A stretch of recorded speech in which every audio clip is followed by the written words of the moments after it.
हरे कृष्ण कृष्ण कृष्ण हरे हरे, हरे राम राम राम हरे हरे। तो सबका स्वागत है हमारे डेली भगवद गीता सत्र में। तो आज का श्लोक है 7 चैप्टर, सप्तम अध्याय, श्लोक क्रमांक 3। मैं स्क्रीन शेयर करता हूँ, ठीक है, एक ही मिनट।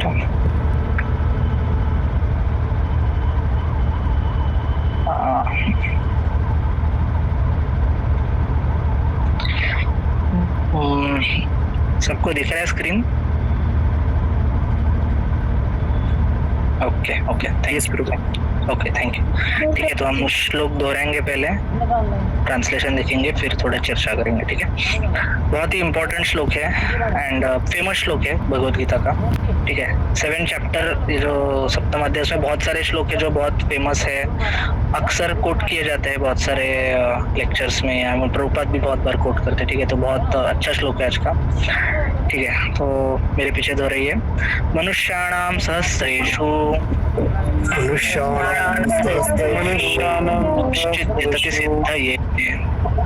कश्चित्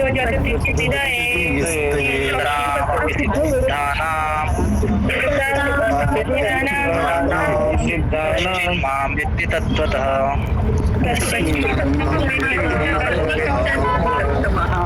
मनुष्याणां सहस्रेषु कश्चिद्यतति सिद्धये तथामपि सिद्धानां कश्चिन्मां विद्धि तत्त्वतः।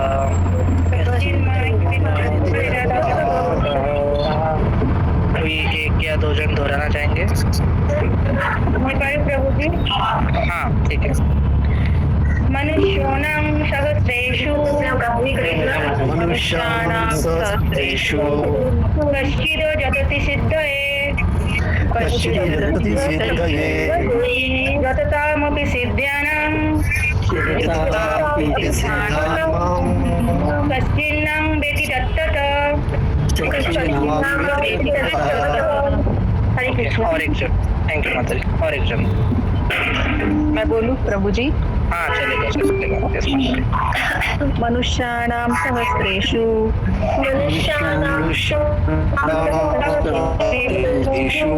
कश्चिद् यतति सिद्धये यततामपि सिद्धानां कश्चिन्मां वेति तत्त्वतः। हरे कृष्ण। हरे कृष्णा। कोई ट्रांसलेशन पढ़ना चाहेगा? मैं पढ़ूं प्रभु जी? हाँ चलेगा माता जी। Out of many thousands among men, one may endeavor for perfection, and of those who achieved perfection, hardly one knows me in truth. Okay, yes, Hare Krishna. बहुत ही इम्पोर्टेंट श्लोक है। मतलब ये जो श्लोक है उससे हमें पता चलेगा कि भक्ति कितनी रेयर है। रेयर मतलब कितनी दुर्लभ है ना। तो हम थोड़ा स्टेप बाय स्टेप इसको समझेंगे। अमॉन्ग थाउजेंड्स अमॉन्ग मेन, ठीक है। तो पहले तो हमको समझना है कि ये जो मनुष्य शरीर है वो ही बहुत रेयर है। रेयर मतलब बहुत दुर्लभ है। आपको लगता होगा कि अरे हमारा पॉपुलेशन तो इतना बड़ा है, इतना हमारा हरे कृष्णा कर सकते हैं।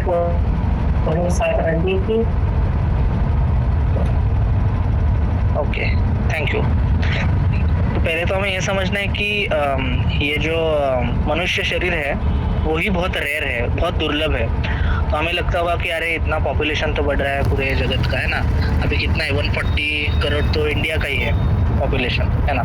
इतना पॉपुलेशन है, जिधर जाओ, हम तो पुणे में बहुत लोग रहते, तो जिधर जाते उसको दिखता है कि यार इतनी भीड़ है, उधर भीड़ है, इधर भीड़ है। कोई टूरिस्ट डेस्टिनेशन में भी जाओ वहाँ पे भी भीड़ है, सब जगह पे भीड़ दिखती है। तो बोलोगे कि आप कैसे बोल रहे हो कि ह्यूमन शरीर बहुत रेयर है। तो आप अगर कंपेयर करोगे बाकी जो जीवात्मा है, बाकी जो कीड़े हैं, पक्षी है ना, अलग अलग प्रकार के प्राणी हैं, फिर जो भी अलग अलग जीव जंतु है, उनके कंपैरिजन में ह्यूमन बर्थ कितना है, अगर ऐसा सोचेंगे तो हमको समझेगा अरे बहुत ही कम है। मतलब देयर इज अ पॉसिबिलिटी कि हम जिस रूम में बैठे हैं वहाँ पे कम से कम 100-200 चींटियाँ हो, हमको नहीं दिख रही है, वो दीवार के अंदर छिपी है कहीं पर, तो 100-200 चींटियाँ है इधर ही, है ना।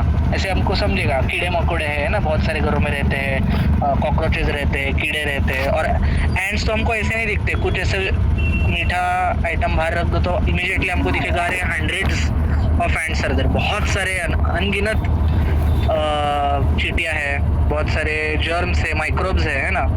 माता जी बोल रही है। तो एक रूम में घर में सपोज 4 लोग रहे तो 4 लोग के कंपैरिजन में ह्यूमंस मतलब बाकी के जो कीड़े मकोड़े और बाकी जीवात्मा है वो इतने सारे हैं कि हम कंपेयर ही नहीं कर सकते, है ना। और ऐसा कहा गया है कि मतलब 84 लाख योनि होती है ना, सबने सुना ही होगा 84 लाख योनि होती है, उसमें से सिर्फ 4 लाख प्रकार के ह्यूमन कैटेगरीज है, ठीक है। और उसमें भी ह्यूमन फॉर्म कब मिलता है, जब एवोल्यूशन के साइकिल से, मतलब एवोल्यूशन एक्सप्लेन्ड बाय वेदास, है ना। एवोल्यूशन के साइकिल से इंसान कीड़ा मकोड़ा बन के पक्षी बनेगा, रेप्टाइल बनेगा, फिर धीरे धीरे करके पक्षी ऐसा करके प्राणी बनेगा, और धीरे धीरे करके फाइनली ह्यूमन बनेगा। मतलब इतने पूरे साइकिल से गुजरने के बाद कैसे तो कोई इंसान बनता है ना। तो हमारे आसपास जितने भी लोग इंसान बने हैं तो हमको समझना है कि अरे ये बहुत रेयर है। हमको लगता होगा अरे इतनी भीड़ है, इतना ये है, बट एक्चुअली वो ह्यूमन फॉर्म मिला है, मतलब वो एवोल्यूशन के साइकिल से पास होके मिला है ना उसको। या तो कोई डायरेक्ट स्वर्गलोक से आया होगा, बट बहुत ही रेयर है। But generally maximum population comes from the cycle of evolution, है ना। तो इतना रेयर है ह्यूमन बर्थ मिलना किसी को, है ना। तो अभी ये श्लोक क्या कह रहा है, उसके आगे जाके कह रहा है कि इतने सारे हजारों करोड़ों लोग रहेंगे, उसमें से एक आधा ही ऐसे रहेगा, हजारों लोगों में से, अगर थाउजेंड्स ऑफ मैन, एक आधा ही ऐसे रहेगा जो शायद स्पिरिचुअलिटी की तरफ जाने का सोचे, है ना। वो जाने का सोच सकता है। मतलब हमको समझना है कि इस भगवद गीता क्लास में जितने भी लोग आए हैं, जो भी 30-35 लोग हैं, वो एक्सट्रीमली रेयर है। मतलब आप अगर पॉपुलेशन देखोगे पूरे वर्ल्ड का, it is in thousands of crores, उसमें से कितने लोग हैं जो एक्चुअली मतलब दूसरे रिलीजन की क्यों ना हो, मतलब क्रिश्चियन रिलीजन हो या इस्लाम हो, जो genuinely they are trying to understand spirituality and understand God, ऐसे कितने लोग रहेंगे, है ना। तो हजारों में से एक है, से भगवान खुद ही बता रहे हैं। मतलब ऐसा नहीं है कि ये पहले नहीं होता था अभी हो रहा है, ये पहले से ही वैसा है, हर बार वैसे ही होता है कि हजारों लोगों में से एक कोई रहता है जो शायद प्रयत्न करे, जो शायद स्पिरिचुअलिटी की तरफ देखना शुरू कर दे।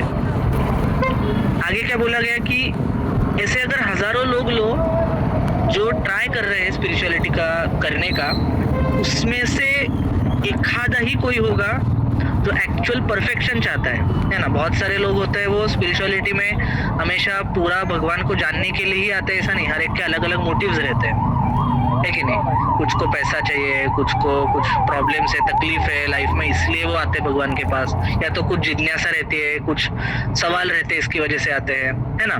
जैसे अलग अलग रीजंस आते हैं, बट ऐसा बहुत रेयर कोई होता है जो एक्चुअल भगवान को देखने की कोशिश करता है, भगवान को जानने की कोशिश करता है, भगवान के बारे में ज्यादा से ज्यादा समझ के उनकी सेवा करके उनको प्रेम करने के बारे में सोचता है। ऐसा बहुत ही रेयर, मतलब 1000 में से एक, और ऐसे 1000 में से एक और जो एक ही होता है जो ऐसे भगवान के बारे में जानना चाहता है, भगवान के बारे में समझना चाहता है ना, और उसको प्रेम करना चाहता है भगवान को। और ऐसे जो प्रयत्न करने के लिए इकट्ठा हुए बहुत सारे हजारों लोग, इतने रेयर होके भी अगर कोई 1000 लोग भी आए तो उसमें से कोई एक आधा ही होता है जो एक्चुअल भगवान को जान पाता है, भगवान से एक्चुअल, हमारे भाषा में एक्चुअली बैक टू वर्ड जा पाता है ना, एक्चुअली भगवान को तत्वतः जान पाता है। इधर क्या बोले, कश्चिन माम व्यक्ति तत्वतः, मतलब भगवान को तत्वतः जानना ये बहुत ही रेयर है, बहुत, मतलब जो बहुत ही प्योर डिवोटीज रहते हैं वो एक्चुअली जान पाते हैं। तो हम तो अभी तक प्योर डिवोटीज हुए नहीं है ना, हम तो मार्ग पे है, मतलब एटलीस्ट मैं तो नहीं हूँ, ठीक है। तो ये कितना रेयर है ये हमें समझना है कि भक्ति के मार्ग में हम जो लगे हुए हैं वही इतना ज्यादा रेयर है, तो हमको इसको किसी भी हालत में लाइटली नहीं लेना है कि जो हमें भक्ति मिला है ना। हमारे गुरुजनों से मिला है, कुछ फ्रेंड्स के थ्रू मिला होगा, कुछ प्रभु जी या माता जी कोई आए होंगे आपके पास, पुस्तक मिला होगा। तो ये अपॉर्चुनिटी जो हमको मिली है ना, वो बहुत rare of the rarest opportunities है ना। बहुत बार लोग बाहर जाते हैं ना, IT सेक्टर में वगैरह काम करते हैं, तो अपॉर्चुनिटीज आजकल बहुत कम होने लगी है ना, AI की वजह से। और ये तो किसी को अगर अपॉर्चुनिटी मिला इंटरव्यू देने का, हजारों लोगों में से बहुत कम लोगों को इंटरव्यू देने का चांस मिलता है ना। अभी करंट कंडीशन ऐसा है कि यूएस में बहुत लोग जाते हैं, कॉलेज करते हैं, फिर उनको नौकरी नहीं मिलता है, तो नौकरी के लिए वो बहुत जगह पे अप्लाई करते हैं, है ना।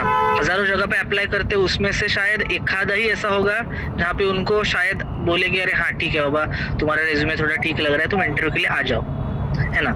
और ऐसे हजारों इंटरव्यूज वो देगा, तब एक आधा ही कोई रहेगा जिसमें उसको फाइनली मिल जाए।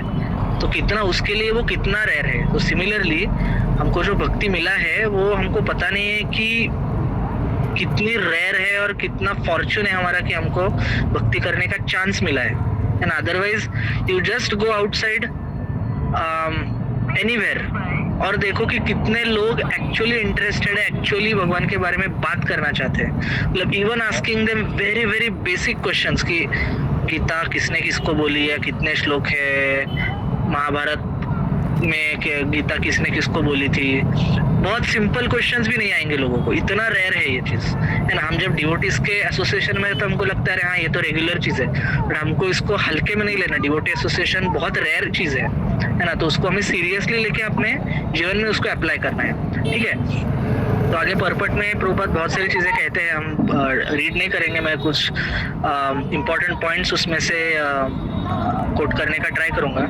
तो पहले तो बात यह है कि महाभारत में एक श्लोक आता है, आहार निद्रा भयमैथुनं च सामान्यमेतत् पशुभिः नराणाम् धर्मो हि तेषाम् अधिको विशेषो धर्मेण हि न पशुभिः समानम्। तो ये श्लोक आपने शायद सुना भी होगा। तो ये श्लोक क्या कहता है कि ज्यादातर जो मनुष्य है और पशु है वो किसमें लगे रहते हैं, आहार निद्रा भय और मैथुन। मतलब खाना पीना, सोना, मैथुन करना या मतलब पार्टनरशिप्स, रिलेशनशिप्स, इसमें लगना या खुद को डिफेंड करना, अपना खुद का घर चलाना। इसके अलावा कुछ लोग करते ही नहीं है। ये मैक्सिमम जो क्राउड है, पॉपुलेशन, वो वैसा है ना। जो मनुष्य नाम सहस्रेषु बोला है, हजारों मनुष्य ऐसे ही है ना। फिर इसके आगे जाके कुछ लोग जो रहते हैं वो शायद भगवान को जानने का प्रयत्न करते हैं, और उसमें भी टाइप रहता है, जैसे प्रभुपाद परपट में बताएंगे, आपको बात लगे तो बाद में पढ़ लेना। तो प्रभुपाद बोलते हैं कि 3 प्रकार के लोग होते हैं जो भगवान के पास जाके उनको अलग अलग स्तर प्राप्त होते हैं। एक होता है ब्रह्मवादी, मतलब जो ब्रह्म को जानना चाहता है, ब्रह्म को जान लेता है। एक होता है जो परमात्मा को जान लेता है, जो हमारे हृदय में स्थित है। और एक जो भक्त होता है वो पूरी तरह से भगवान को जान लेता है। मतलब जो रेयरिटी है ना, वो स्पिरिचुअल एंगल से भी बहुत रेयर है, बीइंग अ डिवोटी, ठीक है। तो बहुत सारे लोग जो स्पिरिचुअलिटी की तरफ जाना चाहते हैं वो क्या बोलते हैं, अरे सब ब्रह्म है, भगवान एक ही है, सब एक ही है, इस तत्व के ऊपर आते हैं, उसको ब्रह्मवादी बोलते हैं। ब्रह्म परमात्मा थी, भगवान थी शब्द थे। उससे भी उसके भी और एक लेवल आगे कोई जाकर सोचता है, अरे नहीं, भगवान तो मेरे हृदय में भी स्थित है। तो वो उस परमात्मा को जानने का प्रयास करते हैं, उनको योगी बोलते हैं, है ना। पहले को बोलते हैं ज्ञानी, तो ज्ञान से प्रयास करते हैं, पूरे वेदों को पढ़ के सब कुछ करके कि अब ब्रह्म है, अथा तो ब्रह्म जिज्ञासा, ब्रह्म को जानने का प्रयास करते हैं, है ना। फिर दूसरा जो लेवल है वो परमात्मा को जानते हैं, मतलब ब्रह्म को भी जानते हैं और परमात्मा को भी जान लेते हैं कि हमारे हृदय में परमात्मा स्थित है, और उनको उनकी खोज करने के लिए उनका आगे का साधना चालू रहता है। एंड थर्ड लेवल जो बहुत ही ज्यादा रेयर है, वो है जान लेना कि अरे भगवान तो पूर्ण पुरुषोत्तम एक पर्सनालिटी है ना, पुरुषोत्तम है, और उन्हीं के थ्रू परमात्मा और ब्रह्मन का उगम होता है ना। इस चीज को जान पाना ये रेयरेस्ट ऑफ द रेयर है ना। ईश्वर परमा कृष्ण सच्चिदानंद विग्रह अनादिरादिर गोविंद सर्व कारण कारणम, है ना। भगवान सब कारणों के कारण है, सबके कारण है, मतलब परमात्मा के भी कारण है, ब्रह्म के भी कारण है ना। भगवद गीता में बोला गया ब्रह्मणो ही प्रतिष्ठा, तो ब्रह्मन मेरे में ही स्थित है, ऐसे भगवान बोल रहे हैं, है ना। तो ऐसे बहुत सारी चीजें बोलते, तो हमको समझना चाहिए कि ये स्तर तक पहुंचना कि भगवान is the ultimate goal of life, ये बहुत ही ज्यादा रेयर है ना। और इवन मतलब अगर आदि शंकराचार्य वगैरह देखेंगे तो हमें पता है कि उन्होंने मायावाद का प्रचार किया, वो एक स्पेसिफिक रीजन की वजह से किया, बट इवन वो भी कहते हैं कि नारायण परसर्वे, मतलब नारायण परे है, इस जगत से बहुत परे है, वो इस जगत के नहीं है ना। तो ये वो भी समझते हैं, बट ये नॉर्मल जो लोग हैं, ब्रह्मवादी है या नॉन डिवोटीज है, बाहर के लोग है ना, जो भक्ति में कुछ इंटरेस्ट नहीं रखते हैं या नहीं रखना चाहते हैं, सब कुछ जानकर भी नहीं रखना चाहते, वो कभी भी ये समझ नहीं पाएंगे। जो इनोसेंट है वो धीरे धीरे ज्ञान प्राप्त करके इस स्टेज तक आ सकते हैं, बट जो जानबूझकर सब कुछ जान के भी बोलते हैं कि नहीं मुझे नहीं करना है, वो कभी नहीं समझ पाएंगे कि भक्ति से भगवान की प्राप्ति हो सकती है, कि ये रेयर है, जरूर रेयर है कि भगवान की निज भक्ति प्राप्त करना, ये रेयर है, बट इस पाथ पे चलना is the rarest of the rare and greatest of the opportunities. मतलब इट्स लाइक अ डायमंड, अगर ये आपको मिल गया है तो ये डायमंड को हमको खोना नहीं है ना। जैसे प्रभुपाद बोल भी रहे कि कुछ लोगों को लगता है अरे भक्ति तो बहुत आसान चीज है, ये तो सब होता रहता है, ये कुछ इस भावुकता है ना। बट एक्चुअली अब देखोगे तो हमारे जो आचार्य है या प्रभुपाद जी, देखो भक्ति इतनी आसान होती तो इतने किताबें लिखते क्या प्रभुपाद जी, है ना। इट इज सेड दैट भक्ति is simple but it's not easy, ऐसे एक स्टेटमेंट प्रभुपाद जी बोलते हैं। कितने लोग को समझा, भक्ति is simple but it's not easy, मतलब भक्ति की व्याख्या क्या है कि अरे भगवान से प्रेम करना, इट्स दैट सिंपल, भगवान से प्रेम करना, भगवान से सेवा करना, बट इट्स नॉट इजी। मतलब जो प्रोसेस है हमको ऑफकोर्स प्रभुपाद जी ने बहुत आसान करके दिया है कि हमको माला करना है और 4 रेगुलेटरी प्रिंसिपल फॉलो करने हैं और भक्तों के संग में रह के सेवा करनी है। This is a very good nice perfect method for reaching, but ये लोगों को समझ में नहीं आता, इतना आसान भी हो सकता है चीजें, है ना। आसान होता तो हमारे जो आचार्यगण हैं, भक्ति विनोद ठाकुर देखेंगे या षड गोस्वामी देखेंगे, है ना, वो इतनी किताबें नहीं लिखते हैं ना कि रूल्स एंड रेगुलेशंस क्या होने चाहिए। तो हम भक्ति भी जो कर रहे हैं वो रूल्स एंड रेगुलेशंस में रह के करना है, ऐसे नहीं कि भक्ति से मेरा भाव उमड़ गया और मैं कुछ भी जाके करूँ अपने मन से। जो भी भक्ति में भी जो कुछ भी करना है वो हमें हमारे सीनियर से, आचार्य से, प्रभुपाद जी के बताए हुए निर्देशानुसार करना है, हमारे मन से नहीं करना है ना।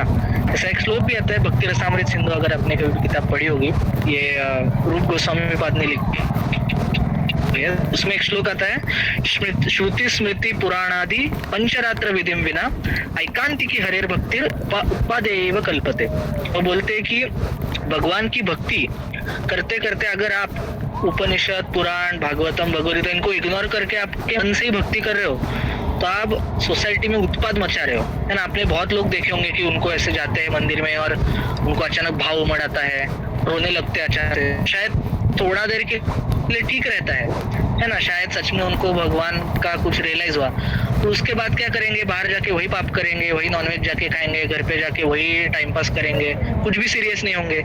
तो वो क्या बोलते हैं, मगरमच्छ के आंसू रहता है ना, वो वैसा है, एकदम कुछ सेकंड के लिए उनमें भाव आता है बट घर जाके वापस वही करना है उनको, भगवान के लिए सीरियस नहीं होना है ना। तो भक्ति ऐसे नहीं है, भक्ति का प्रोसेस सिंपल है बट भक्ति करना आसान नहीं है, वो भी हमें रेगुलेशंस में करनी है, जो हमारे आचार्यों ने बताया है, जो प्रभुपाद जी ने बताया है ना, जो शास्त्र में बताया ना, भागवतम में, भगवद गीता में। अभी हम भगवद गीता पढ़ रहे हैं ना, ठीक से समझने का प्रयास कर रहे हैं कि भगवान श्री कृष्ण हमसे क्या कहना चाहते हैं, है ना। तो ऐसे करके करके धीरे फिर हम एक दिन जरूर इस, जो अभी यहाँ पे ट्रांसलेशन में बोला है कि ट्रुथ को फाइनली, मतलब कश्चिन माम व्यक्ति तत्व था, हम भक्ति करते रहेंगे तो रेयर होते होते एक दिन जरूर ऐसा आएगा जब हम भगवान को पूरी तरह तत्वतः जान पाएंगे, बराबर है। और इसको करने के लिए हमें क्या करना है, भगवान की सेवा करनी है ना। ये जो तत्वतः का जानना है ना, ये रेयर होते जाएगा, बट कितना रेयर होते जाएगा वो हमारे ऊपर डिपेंडेंट है। हमको क्या प्रोसेस दिया गया है कि हमको भगवान का नाम जप करना है ना। तो एक श्लोक ऐसे भी आता है, शायद ये नारद मुनि जी बोलते हैं, अतः श्री कृष्ण नामादि न भवेद ग्राह्यम इंद्रिये सेवन मुखे ही जिह्वादौ स्वयं एव स्फुरत तदा। मतलब अगर भगवान श्री कृष्ण को समझना है, तत्वतः समझना है, यहाँ पे जो बोला गया है, तो क्या प्रोसेस है, अतः श्री कृष्ण नामादि, भगवान का, श्री कृष्ण का नाम लेना है, न भवेद ग्राह्यम इंद्रिय, मतलब भगवान हमारे जो ब्लंट सेंसेस है, मतलब हमारे जो सेंसेस है, इंद्रिय है, उससे समझ पाना इतना आसान है, मतलब समझ ही नहीं पाएंगे क्योंकि वो परे है ना, अधोक्षज बोलते हैं उनको, वो हमारे सेंसेस के बियॉन्ड ही है, तो उनको तत्वतः हम जान ही नहीं पाएंगे, जो इस श्लोक में बोला गया है हमको जानने के लिए हमको क्या करना पड़ेगा? सेवोन्मुखे ही जिह्वा दो स्वयं एवं स्फुरत्तदा। सेवोन्मुखे जिह्वा, जिह्वा मतलब हमारी जीभ। तो हमको भगवान की सेवा पहले तो जीभ से करनी है, और वही हमारे आचार्य ने भी बताया है। पहला जो फॉरमोस्ट थिंग जो हमको बोला गया कि नाम जप, भगवान का नाम जप करना, that is the foremost thing.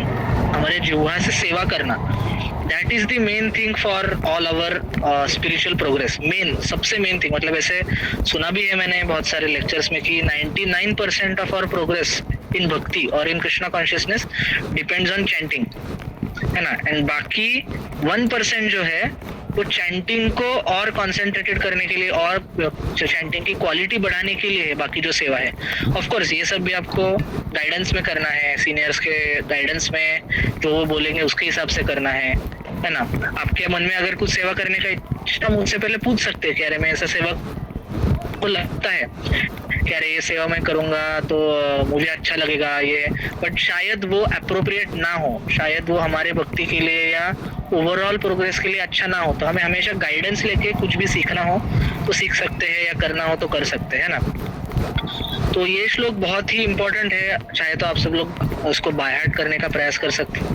Coat किया जाता है श्लोक अलग अलग लेक्चर्स में, आप कहीं सुनोगे भागवतम में भी या अलग अलग जगहों पे, है ना। तो ये दिखाता है इन एसेंस, इन समरी, ये श्लोक हमें दिखा रहा है कि how rare it is for someone to attend Krishna और समवन टू अंडरस्टैंड कृष्णा, है ना।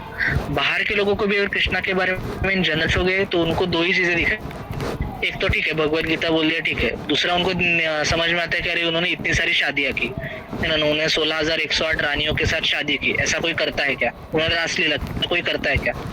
बट तत्वतः भगवान को अगर समझना है तो हमको एक प्रॉपर चैनल के थ्रू समझना होगा, प्रॉपरली समझना होगा। उसके लिए साधना करनी पड़ेगी, प्रयास करना पड़ेगा, तब जाके धीरे धीरे धीरे करके हम भगवान के बारे में जान सकते हैं। ऐसा YouTube से देख के, मतलब कोई वीडियो बना दिया किसी अनाप शनाप, ऐसे आते हैं आजकल सोशल मीडिया पे बहुत कुछ अनाप शनाप आता रहता है कि कृष्णा ने ऐसा किया, राम ने सीता को क्यों त्याग दिया, ऐसा अग्नि परीक्षा क्यों ली, और कुछ भी उनको पता नहीं रहता है, कुछ भी साधना नहीं की है, कुछ भी शास्त्र पढ़े नहीं है, बस कमेंट करना रहता है ना। ये दुर्दैव है हमारा आजकल। तो हमें भगवान को अगर ठीक से जानना है तो हमें भगवान ने दिए हुए शास्त्र जो है वो गुरु शिष्य परंपरा में हमारे सीनियर्स के अध्यक्षता के अंदर स्टडी करना है, ठीक से। जैसे आप सब लोग इतने सिंगल रोज भगवत गीता का स्टडी कर रहे हो, actually is a very great thing, मतलब इट्स वेरी रेयर ऑल्सो। कितने लोग रोज शाम को आके भगवत गीता का क्लास सुनते हैं, है ना। हार्डली एनीवन, मतलब 1 in करोड़ ऐसे लोग रहेंगे जो ऐसा करते होंगे, है ना। तो please pray for me also that I also like study and this great things of Bhagavad Gita, and तत्वतः में भी एक दिन कभी दिन आएगा पता नहीं, सब गुरु और कृष्णा के ऊपर डिपेंडेंट है, कब ऐसा करके हम सब लोग एक बार जान सकेंगे भगवान को। हम उनके चरण कमलों में, प्रभुपाद जी के चरण कमलों में प्रार्थना करते हैं कि हमें वो आशीर्वाद दे, हमें उनकी मर्सी दे कि हम ये ठीक से पढ़ के, उन्होंने दिए बुक्स पढ़ के आशीर्वाद प्राप्त करते भगवान को एक दिन कभी ना कभी तो जान लेंगे, है ना, गुरु के थ्रू। तो ऐसा करके हम रुकते हैं, 6:27 हो गया है। किसी को कोई प्रश्न हो इस श्लोक पे तो पूछ सकते हैं। हरे कृष्णा।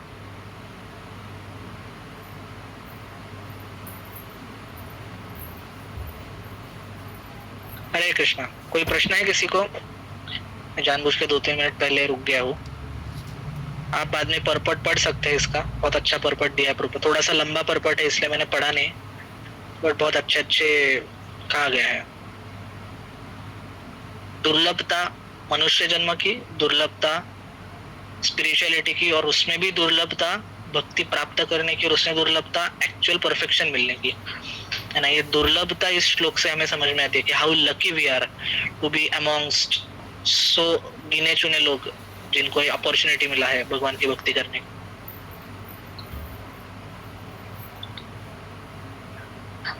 ओके, हरे कृष्णा। तो प्रश्न नहीं है किसी को?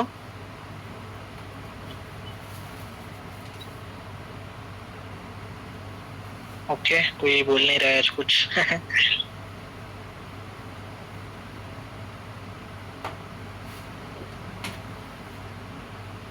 ओके। ओके, हरे कृष्णा। तो रुकना है अभी यहाँ पे? 10 मिनट। ओके ओके, ठीक है, प्रश्न नहीं है ना किसी का? ओके, ठीक है ठीक है। मुझे प्रश्न है। हाँ हाँ, पूछिए पूछिए। प्रभु जी, इस सेशन से रिलेटेड तो नहीं, बट क्या हमें ऐसे कंपल्सरी है क्या कि अगर तुलसी कंठी माला पहननी हो तो प्याज और लहसुन छोड़ना चाहिए? हाँ, ये बात सही है। कंठी माला पहनना है तो प्याज लहसुन चाय कॉफी ये नहीं पी सकते हैं। ये आप आपके जो भी सीनियर्स होंगे उनसे गाइडेंस ले सकते हैं इसके बारे में, हम कैसे कर सकते हैं इसको। ठीक है, बट अगर कंठी माला पहननी है तो इट्स गुड दैट आप प्याज लहसुन और चाय कॉफी छोड़ सकते हो। तो आपके ऊपर है, आपको कुछ ऐसे जल्दी में कुछ करना नहीं है, गाइडेंस में लेके करना है, धीरे धीरे करिए। कुछ नहीं जम रहा है, एकदम से आप कर रहे हो, घर वालों को प्रॉब्लम हो गया, एकदम झगड़े हो गए, ऐसा नहीं होना चाहिए। धीरे धीरे करो, गाइडेंस में करो जो भी करना है, ऐसी चीजें। ठीक है, किसी और का प्रश्न है?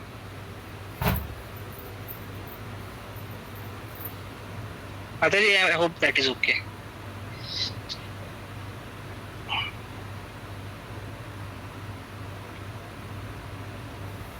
ठीक है, और किसी का है प्रश्न?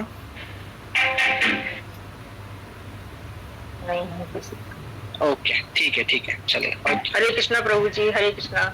हरे कृष्णा हरे कृष्णा। हरे कृष्णा प्रभु जी। हरे कृष्ण प्रभु जी। हरि बोल। श्री प्रभुपाद की जय। श्री भगवान की जय। जय जय। हरे कृष्णा। हरे कृष्णा।